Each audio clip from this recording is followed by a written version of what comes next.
Once again, good afternoon, students. Let's start today's session. We have 21 participants. We can start the session. So we'll move on to Module 8, which is Network Layer.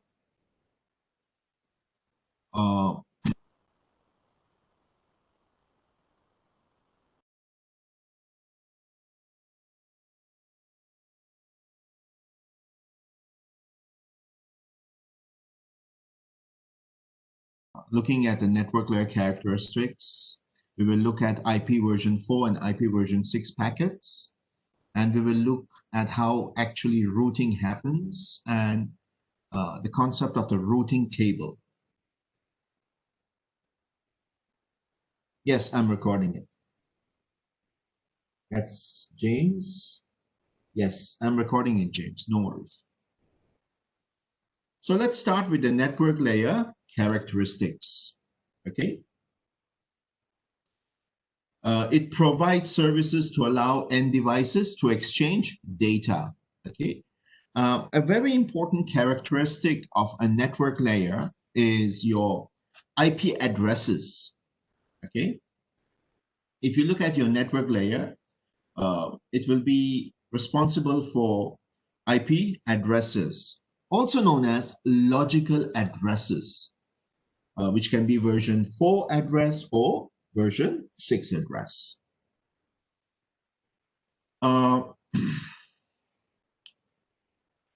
third layer, our network layer, is right above data link and physical layer, okay? And its main operations are addressing end devices, encapsulation, okay, routing, and de-encapsulation. Remember, your network layer lies below your transport layer. So the segment that comes from there has to be encapsulated and made into packets. And then perhaps the packets have to be further fragmented for sending into the layer 2, which is your data link layer.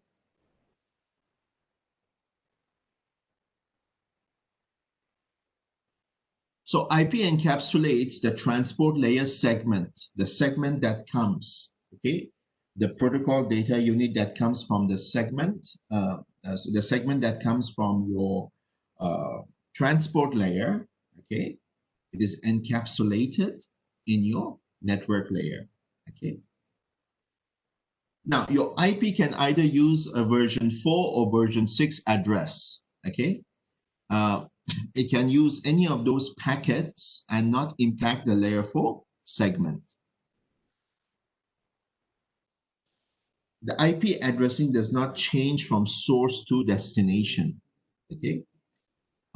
Usually we have got something known as NAT, which is Network Address Translation, only for IP version 4.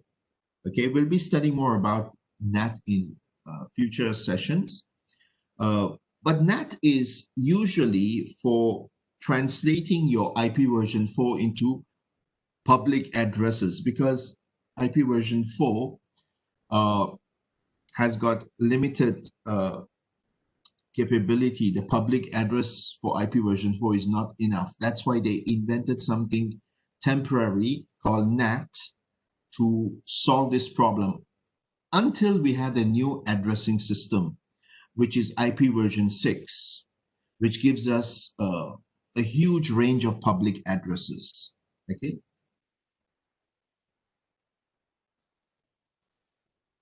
Now, when we look at IP and its layer, network layer, it is meant to have low overhead and can be described to have 3 main properties: connectionless, best effort, and media independent, okay? The whole idea of having your internet protocol was to have low overhead, to make sure that the computation time, memory, bandwidth, everything is less, okay? That was the whole idea. When you say connectionless, that means it does not need to establish a connection with the destination before sending the data. And there is no need for have synchronization between the sender and the receiver. No need for acknowledgements. Okay. The destination will receive the packet when it arrives. There's no need to have a synchronization or pre-notification. Okay. And there's no need for connection-oriented traffic. Just send it out. Don't worry about acknowledgement. Don't worry about having a synchronization between the sender and the receiver. It's not designed for that. Now you may ask, then how do you guarantee that the data is received? We have got other protocols that take care of that. But your IP, which rests at your network layer, does not need to take care of that. Okay? It wasn't designed for that. So the next option, IP is best effort. It will not guarantee delivery of the packet. Okay? Since the overhead is less, there is no mechanism to resend. So there's no acknowledgement sent so that the data will be resent. Okay? And it even doesn't know if the device is operational or even if it has received the packets. That's what made the concept of internet successful. Okay? Just send the packet, just send the datagram. Let it go, we don't care. We have got other protocols at other layers that will take care of acknowledgement, but not IP. IP is unreliable, okay? And it is media independent. It cannot fix your packets. It cannot transmit after an error. It cannot realign out of sequence packets, okay? So usually it relies on other protocols to take care of this, okay? And IP is media independent. It does not care what frame is required at the data link layer or the media type at the physical layer, okay? It can send through any media, okay?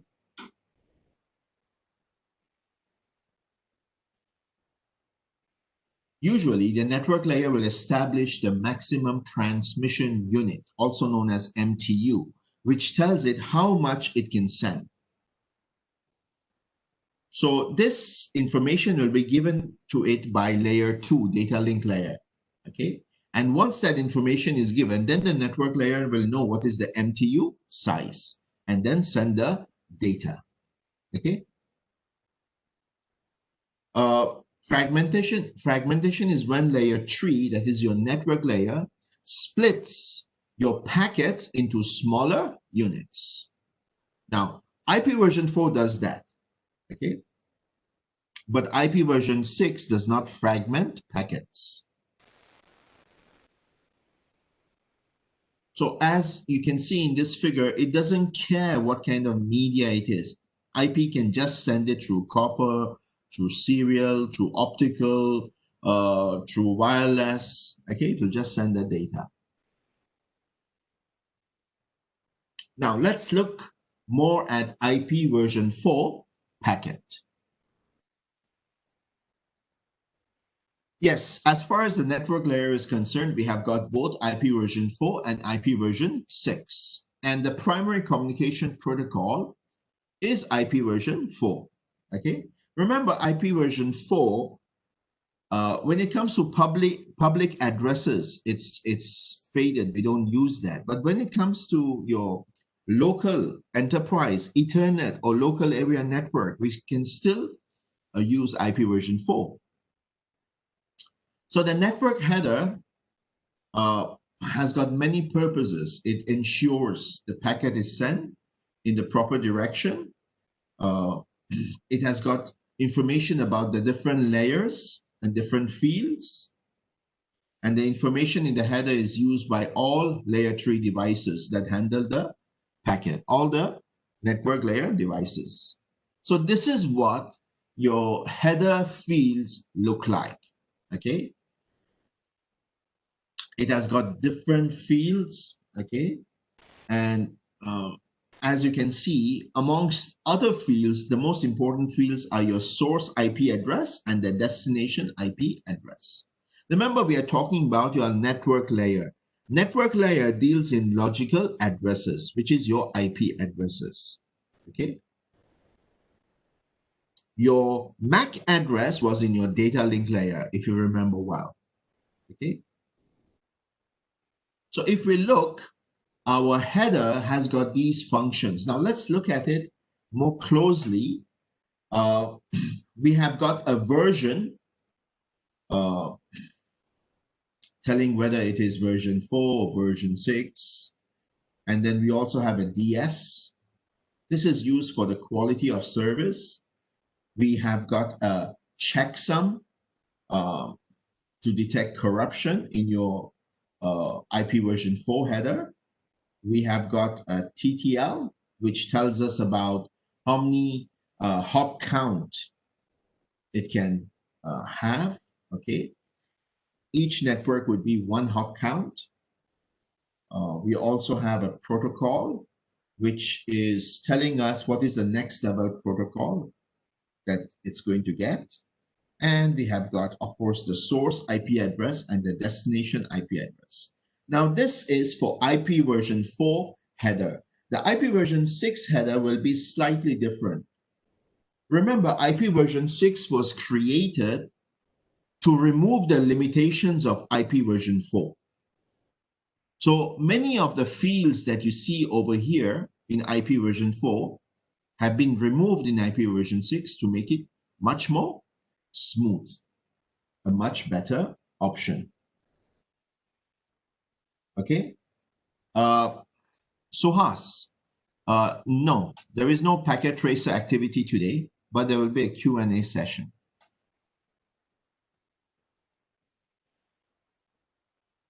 Next, let's look at our IP version 6 packets. IP version 4 has 3 major drawbacks. First of all, we are running out of IP version 4 public addresses. Okay. Lack of end-to-end connectivity is an issue because when you don't have public addresses, you cannot make sure that your sender and receiving IP version 4 will have end-to-end connectivity. That's why they created something temporary, which was NAT, okay, network address translation. This was, a temporary solution until we had IP version 6. Unfortunately, when you use NAT, it creates network complexity. That's why it was a temporary solution. We call it a temporary solution. And NAT also causes, a latency and troubleshooting issues because it has to take that IP version 4 address and put it inside your public platform from router to router. So that would create some latency. Now, in order to understand the concept of IP version 6 and why it's better, you have to understand that all the limitations that we have with IP version 4 has been removed in IP version 6. It has been created by IETF, and they have planned it very well. Now, if you see the maximum public addresses that we can have for IP version 4, it's 4 billion. Okay? We can say that we have got more electronic devices in the world than 4 billion devices. Would you agree with me? We have got many electronic IP addresses in the world. And if you want to have IP version 4 addresses, definitely it will be more than 4 billion. So you cannot give a public IP address as far as IP version 4 is concerned. But on the other hand, when it comes to IP version 6, you have got 340 undecillion IP version 6 addresses. Now, to put things in perspective, okay? To put things in perspective, there's a question. When do we think IP version 4 will die out? Not in the near future, I told you, amen? Because I'll tell you why. Public addresses, obviously, we can say we don't use IP version 4 anymore. It doesn't make sense to use IP version 4 with NAT. Doesn't make sense. We have got IP version 6. But private enterprises, we still use IP version 4. Okay, look at students who come and study network engineering, like all of you. Look at your CCNA exam. Your exam is still based on IP version 4 first, and then IP version 4 next. Okay, so you have to know both. Why? Because inside an enterprise, you still can give IP version 4 addressing. Okay, so IP version 4 can still be used for enterprise local Ethernet addressing or any kind of LAN addressing. Now, getting back to what I was trying to say, hi Sam, what I was trying to say earlier, if you want to put things in perspective, 1 billion, okay, has got 9 zeros. 1 million has got 6 zeros. Okay, 1 billion has got 9 zeros. 1 trillion has got 12 zeros. Okay. If I'm not mistaken, I read somewhere that Jeff Bezos is perhaps the first person to get this amount, 1 trillion. Perhaps I'm mistaken. I'm not so sure. Anyway, one undecillion, okay, has got 36 zeros. Now you can imagine you can have 340 undecillion devices, okay? So going back to the question which Ayman asked me, when do you think IP version 4 will die out? We are not so sure about that, but I can tell you IP version 6, it will perhaps die out in more than 100 years after now, okay? With your IETF has calculated that in year 21 something, maybe we have to come with a new solution, okay?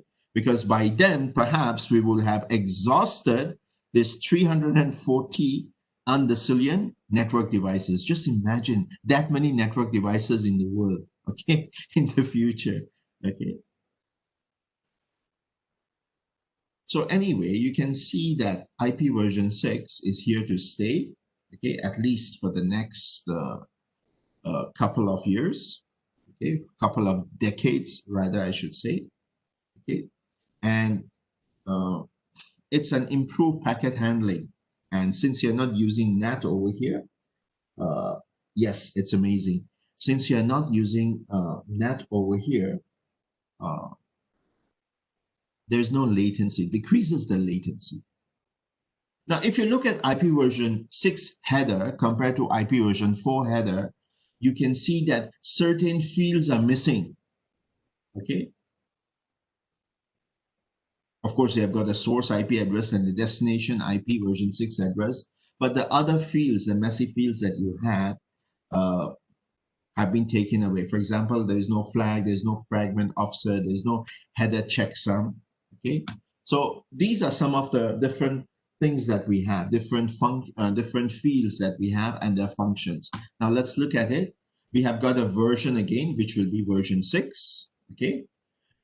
Traffic class over here is used for quality of service. There's something called flow label, informs device to handle the flow labels. And we have got the payload length, which tells us what is the actual data that you are going to transfer, okay? Again, we have got the next header, which tells what is the next protocol. There is a hop limit over here, which replaces the TTL in IP version 4. And we have got the source IP address and the destination IP address. Now remember, IP version 6, the source IP address and the destination IP address is 128 bits compared to your IP version 4, which is only 32 bits, okay?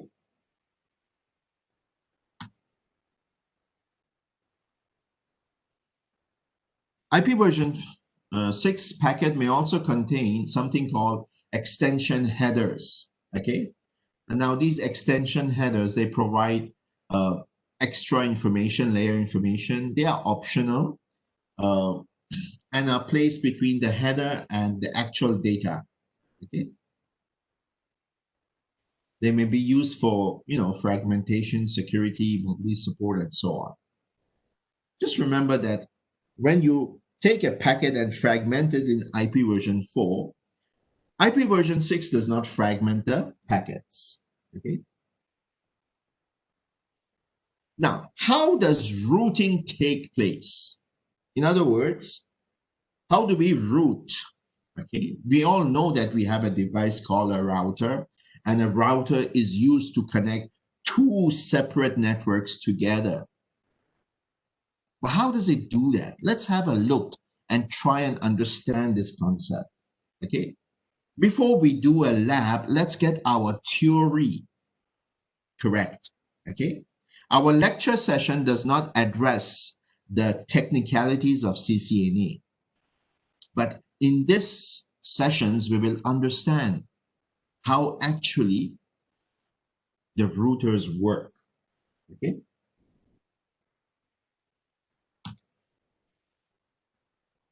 So we know that packets are always created at the source. Okay. And each device, each host has its own routing table. Okay. Now a host can send packets to itself, or it can send it through another device in the network, or it can send to another device in another network. So when you send it within your own network, we call it, you're sending through the local, to another local host. When you're sending it from outside the network, then you have to go through a router. Then it will be sending it to a remote host. Okay.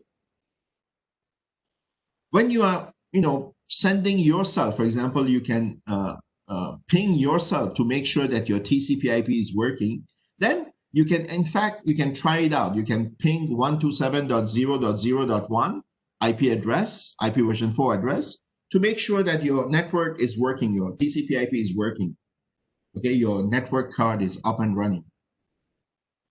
In IP version 6, you just type : 1, and you can ensure that, hey, my IP version 6 is up and running. My TCP/IP IP version 6 is up and running. Okay. If you observe here, we have got two networks. Okay. Here, this is one network consisting of the IP address 192.168.10.0. So the network address is 192.168.10.0/24. The moment I see /24, please pay attention, because after this we'll have a Q&A session and I will ask you questions. Okay. The 192.168.10.0/24 means my network address consists of 24 bits, and my host bits is 8 bits. Okay, so you get that idea. So how many computers can I have in this network? Host bit is 8, so 2 to the power of 8 minus 2. That means 254 devices. So we have got 3 devices already over here. Okay. 192.168.10.1 belongs to your router. This connection, probably a gigabit 00 connection. And then 192.168.10.10 belongs to this. And 192.168.10.15 belongs to this. Now, in order to send data within this network, you would be sending within the local host. The moment you send it through a router, through another network, then that would be considered a remote host.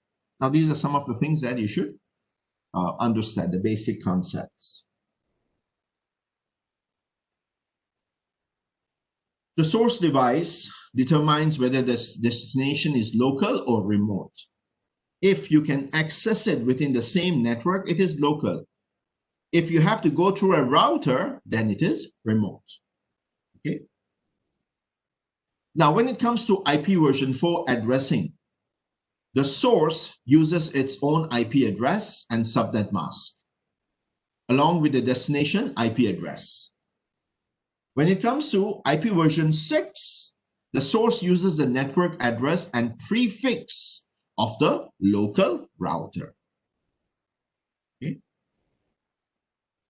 So the local traffic is very easy to find and to send to the destination. Okay. It is handled by an intermediary device, most probably a switch. The remote traffic has to go through a gateway, and that gateway is our router. Usually that gateway is a router. So when you're sending a remote traffic, the PC will immediately look for the gateway, okay? Because perhaps it doesn't have that information. So it will look for the gateway and forward it to the gateway. So the gateway, which is a router, will take that and forward the traffic as it can refer to its table and see where the traffic has to go. Now, a router is a router is used to forward your traffic. Sometimes, my dear students, certain layer 3 switches can also be your gateway. Okay. But usually our router is our default gateway. We can call it DGW. Okay. So it must have an IP address of the same network in order to be the gateway. That's why I told you, usually when we give an IP address range inside our network, the first IP address, we reserve it for our router. Okay, usually, I mean, this is not a law, but it is something which it is, good to follow, so that as network engineers, you know that, hey, that this .1 means, or the first network address belongs to my gateway. Okay, it would be an easy way to do networking. Okay. Now, if this is .1 belonging to this network, so this one also should have an IP address that belongs to this network. Get it? Okay. Otherwise, the router will not be able to forward from the source to the destination. Okay. And in actual design, if you look at our internet, it's actually router to router to router to router to router to router connections all around the world. Okay, so it's these routers that make internet possible. Okay, so this gateway device can accept from one LAN and forward it to another LAN. Okay, usually there's no design as this diagram that we see. A router, this can be a local area network still. But usually we have got a router communicating to another router, and somewhere, some router may be connected to another network. Okay. Now, if you don't have a router, can you have a network? Yes, of course I can have a network. But do not expect to have your network getting any messages from outside the network. Okay. Certain places, what they want to do, they want to make sure that their network is safe. So they create something known as air gap. Air gap means your network is not connected to the outside network. That means there's no router to take your packets out. Okay, they call it an air gap. You know, like certain places, like if you are running a nuclear energy organization or enterprise, in those situations, what they do is they try to create an air gap so that if there is a cyber attack, if there is a situation where somebody can access your network from outside, uh, you know, they cannot come in. So what they do is they don't have a router at all. The only thing they have is multiple switches. We call it a network with an air gap. There's no connection to the outside. But even if you have that, people can still find ways to hack your network, okay? You should see some of these documentaries online where they say that, you know, these network engineers will laugh at you if you say, hey, I've got an air gap. How you want to connect? It's very easy to hack your devices. All you have to do is find a person, the access to your network, and just give him perhaps a device like a pen drive or perhaps a CD with your code inside. And once one computer is infected in the network, that's it, you have got access to it. So air gap is not actually a good solution. Eamon has a question. Can you be connected to the internal and a local network without a router at the same time? No, you cannot be connected to the internet without a router, because the moment you see, Eamon, you have to first ask yourself, what is the internet? Now, in our mind, internet is an entity which gives us access to outside network, correct? Now, imagine you remove that outside network. Even at home, the device that connects you to the outside world, we call it a router, correct? So remove that router, no internet if you remove that router, okay? But certain enterprises, what they do, they want to make sure that their network is completely secure. For example, a company that generates electricity, okay? What they do is they burn coal, and the heat produced from the coal is converted into electricity. And that electricity is given to everybody. Okay, the same thing can be talked about a nuclear plant. The same thing can be talked about a hydroelectric generating plant. Now, in order to enhance their security, what they do is they say, hey, we don't want this network to be able to access outside network. So we don't want our employees, you know, also to be sitting at the console and, you know, surfing the net. Because if they do that, you know, they may download something suspect or something malicious, and then that will bring down our network. So let's take this gateway out. Let's just make an air gap. Okay. If you do that, yes, you create a secure network. It's called a network with an air gap. But at the same time, there's no such thing as pure security, because as I told you, you still can get malicious code inside through the people who are working in there. Okay. As per your question, you cannot be connected to the internet and have a local. The moment you're connected to the internet, that's it. That means there is a router in place, correct?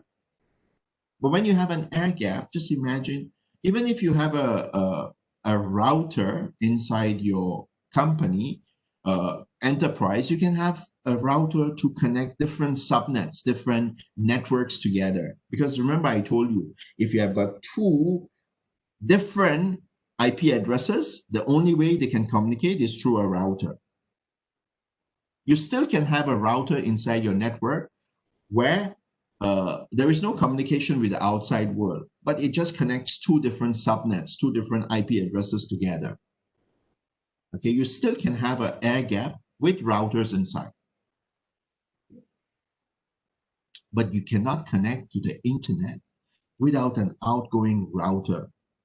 Even at home, when you are connecting, okay, to your internet, the data comes in through a router. Okay.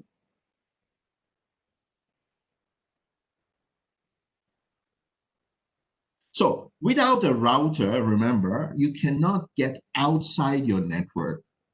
If you want to go outside your network, you have to have a router. So one network engineers may think about an air gap, but then we still have to do research about this to try and understand it better. Now, the host will know the default gateway. The host will have a table, okay?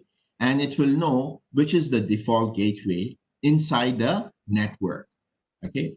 Now, they can know this statically, or what you can do is you can configure a DHCP device. Usually, our routers are configured to be a DHCP, or even we can configure a computer to be a DHCP server, or even a switch. What happens when you configure a DHCP? For example, a router, okay? When you configure your router to be a DHCP device, it will automatically give IP address to all the computers on the network, okay? So every computer will know which one is the default gateway. For example, all these devices will know that, hey, this is the default gateway.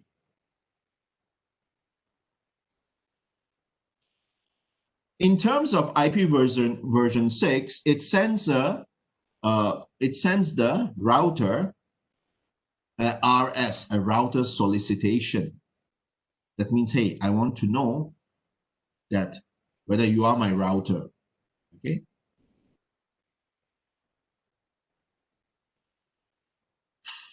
All devices on the local area network will need the router address, okay?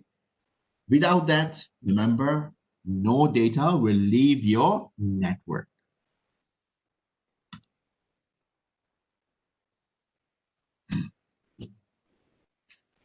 In Windows, if you want to know, okay, what is your routing table, just type netstat -r, okay? So it tells you all your information. It tells you, hey, which is your gateway, you can know, okay? What is your interface? There, it will tell you that you are .10 and your gateway is .1, okay? Some of the commands you're learning here are actually very powerful. You can know about the network, okay?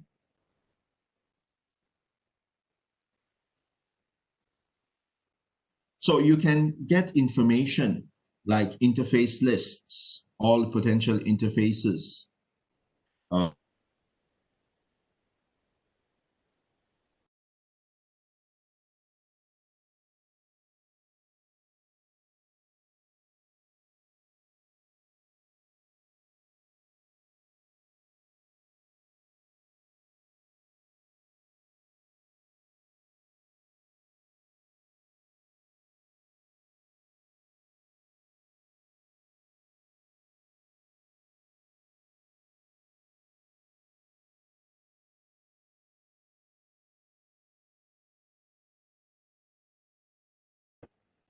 Okay, now look over here. How many networks do we have? I have got /24, one network. Then I've got another network, which is /30. Then I've got another network which is /24. So what does that mean? This network has got 24 bits for the network addressing and 8 bits for the host addressing. This network has got 30 bits for the network and 2 bits for the host. 2 bits, you see 30. 32 minus 30 is 2. 2 bits for the host. So how many devices can be connected to this? Just apply the formula. 2 to the power of 2 minus 2. 2 to the power of 2 is equal to 4. 4 minus 2 is 2. So this kind of network, you can only have 2 devices. And we have 2 devices. 1, 2. Can you see that? Okay. And here, again, we have got /24. That means, again, 24 bits for the network portion and 8 bits for the host. Now imagine, okay, you are sending your message to the destination IP address, which is here.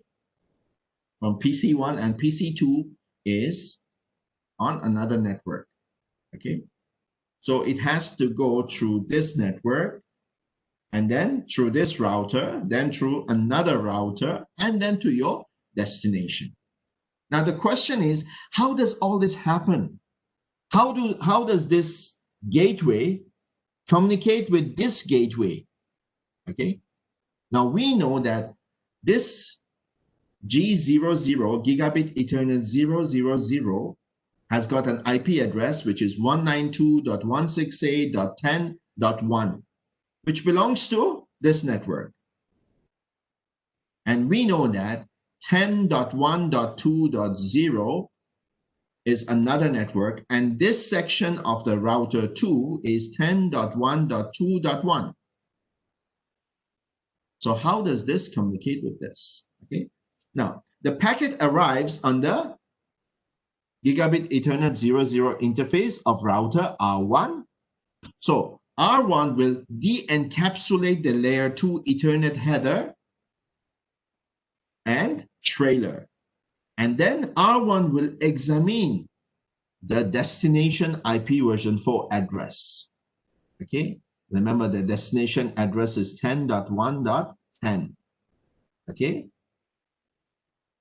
So it will find this IP4 address and then searches for the best match in its IP version 4 routing table. It has got a routing table. And it will see that this IP address is under which router. Okay. The route entry indicates that this packet is to be forwarded to, for example, router 2. Now, it's not actually stated that there is a router 2. No, it's all MAC addresses. There's a MAC address table. So it will know that this IP address is associated with this router. So it will forward it to that necessary router. So the router R1 encapsulates the packet into a new Ethernet header. Remember, routers are intelligent device. And a new trailer, and forwards your packet to the next hop. This is your one hop, this is your second hop, and this is your third hop. Okay. So it will send it to your next hop, which is your R2. So if you look at your R1 routing table, there, it knows that your G00 is in this network. Your G001, you're talking about this one, is on this network. Remember, this network starts with, it cannot start with 224. 224 is a network address, like 0. It can start with 225 and 226. Only 2 devices. Why? Because 30. 30 means network portion is 30 bits. Host portion is 2 bits. That means 2 to the power of 2 minus 2. Only 2 devices can be connected to this. Okay?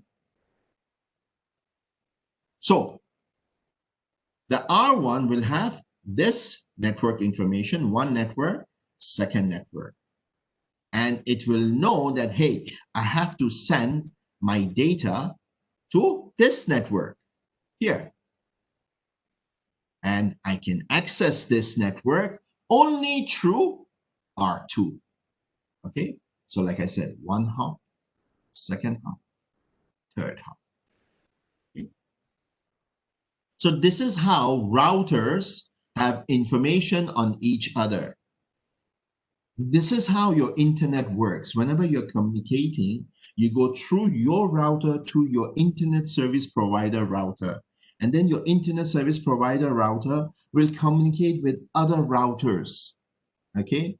You're trying to stream a movie. It goes and communicates with a router somewhere in Miri, which communicates somewhere in perhaps Thailand, which communicates somewhere with perhaps Sweden, and then you can stream your pirated movie and watch it.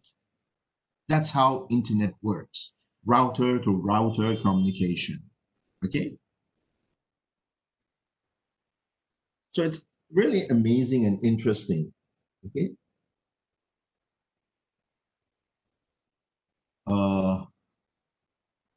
There's a question by Ayman.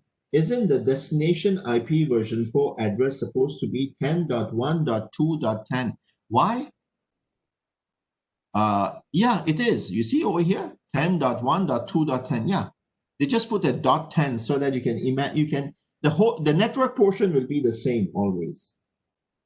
Okay, so that's why the host portion will be different. So they just put the host portion address. Like this is 192.168.10.10. This is 10.1.2.10. Okay, so they don't write the whole address, just the last portion. And just like the previous one, where we assign the first IP address to the gateway, they are doing the same thing. They are assigning the first IP address to the gateway. Okay. That's why don't be confused, because in your final skill-based exam, I may give you something like this also. I won't write the whole IP address. I will just put the last host portion bit. Okay.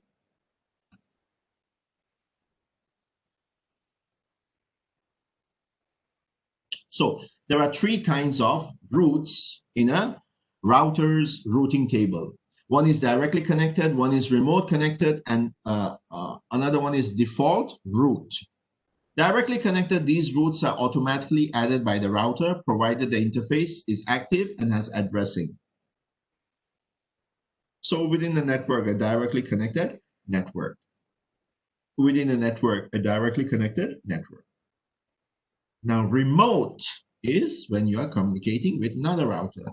These are the routes the router does not have a direct connection and may be learned. It can be learned manually by defining a static route. You're going to do this when you study your CCNA-2, or dynamically by using a routing protocol to have the router share the information with each other. Okay, so what I can do is I can say that, hey, in order to travel to PC 10 over here on this network 10.1.2.10, I want you to go through this router and then go here. You can give a manual network. We call it a static network, a static route. You can do that. You will learn this when you do your CCNA-2. You just have to go to a router and do an iOS command. It's all commands, my dear students. But we can also have something called dynamic routing. Okay. Now let's look more on this. Yeah. Look, in your static routing, what you can do is you can just say that I want my router 1. You go here, you go to your configuration, for router 1, and then type this command, IP root 10.1.1.0. I want you to go to this network through this network. Okay, that means if you want to access this network, I want you to go through this port. Okay, or rather, I want you to go through, this may be G000 or 001. We don't know, we don't care. Where I just want you to go through this IP address. This would be your next hop. This is me giving a static IP address. Something which you're going to do when you study your CCNA-2. This is one of your labs. Okay, your exam may have something like this where you have to give IP roots. So when you give a static root, every time a computer or a device from here is sending to this network, it will always follow this static root. Okay?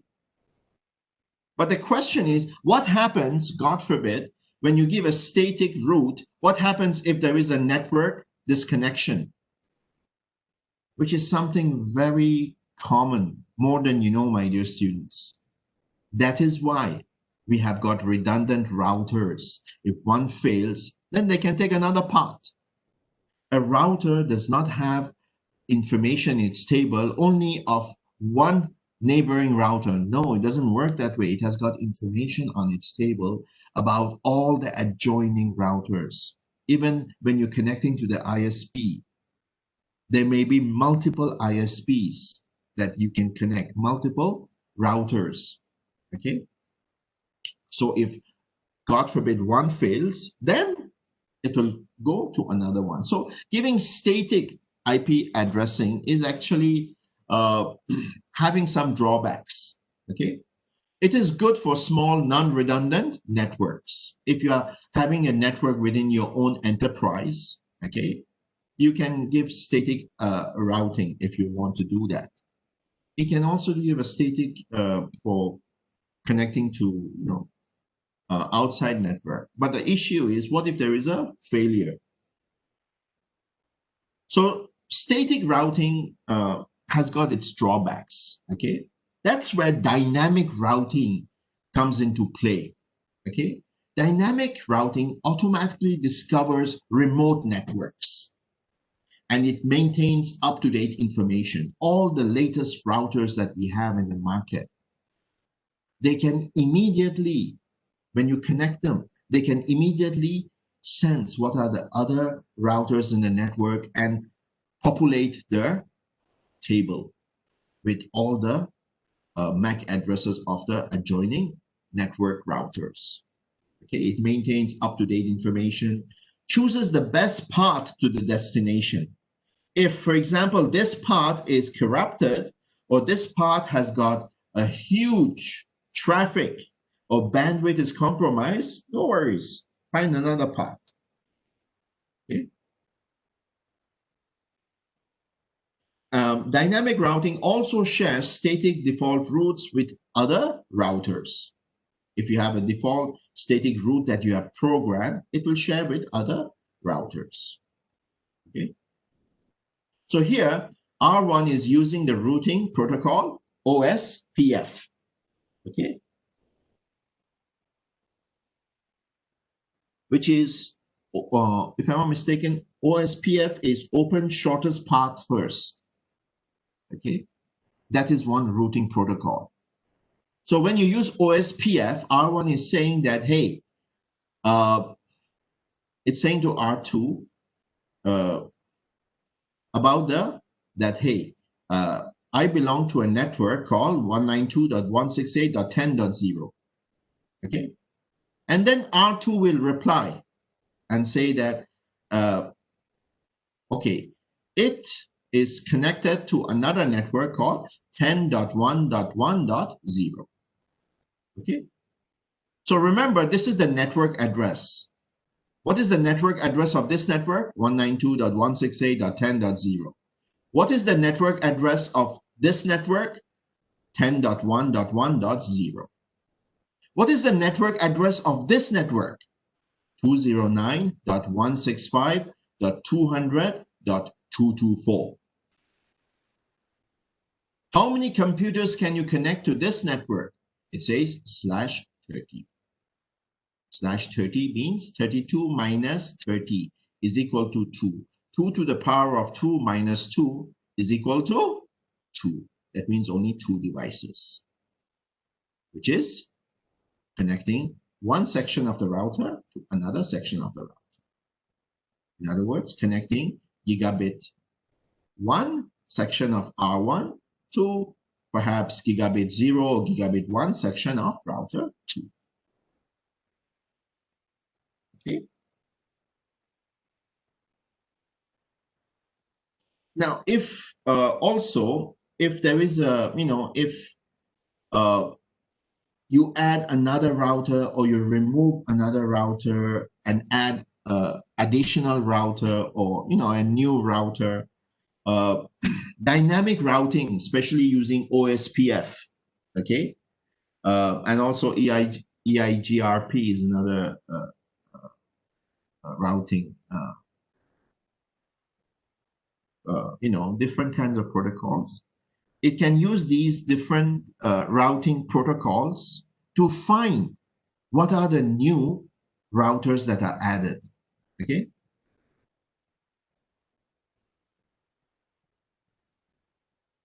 Now, there are certain commands when it comes to routers, okay? Remember, in the lab, we have not touched routers yet. Our first router lab will be next week, where we'll be actually setting up a router. So far, we have only worked with PCs and switches. So we can create a local area network. We can create an Ethernet, but we cannot access an outside network. So we are becoming familiar with the router right now. Okay. So in order to get familiar with a router, you have to know certain commands. The show IP route command shows the following root sources. Okay, it tells you, for example, L will show you the directly connected local interface IP addresses. C, directly connected network. S, static routes if they exist. If you are running OSPF protocols or EIGRP protocols. EIGRP stands for Enhanced Interior Gateway Routing Protocol. Yes. Okay. So if you see over here, I can see my L over here. So that's 192.168.10.1, which is my router's address over here, G in this network. Okay. And yes, the C, it says that it's connected to this network address, 192.168.10.0. Okay. And yes, you have a OSPF running. Okay. So there is a dynamic routing which connects. That means your network, your C network, can be connected to your OSPF through 10.1.1 network. Okay, so your local network can be connected to your 10.1.1 0 network through 209. So as I was saying, if you look over here, if you look at your L, you can see that, hey, this is my router over here. And if you look at your O, which denotes your OSPF dynamic routing, which connects your local network to your 10.1.0, which is this network. Okay, but how does it connect? It connects via 209.165.200.226. Okay, so it connects it via this gigabit Ethernet, it says, okay, so it's connecting to your 226. That is from 225, it tells you, I think it's telling you from this gigabit Ethernet to 226. Through this connection, you can enter your 10.1.2.0 network. Okay.